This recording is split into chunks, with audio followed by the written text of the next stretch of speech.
Ельф одразу перейшов свою київську атаку. Наскільки його хватить, зараз треба побачити. Но поки що удари такі мощні, не сказать, що ефективні. Удары эльфийских приходится на щит, на меч.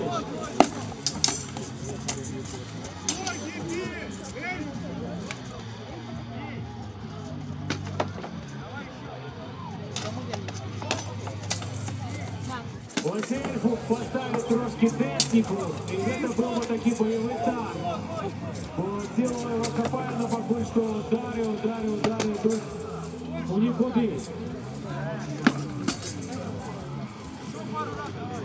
Бачите, що Ельф уже випустився. І почав отримувати.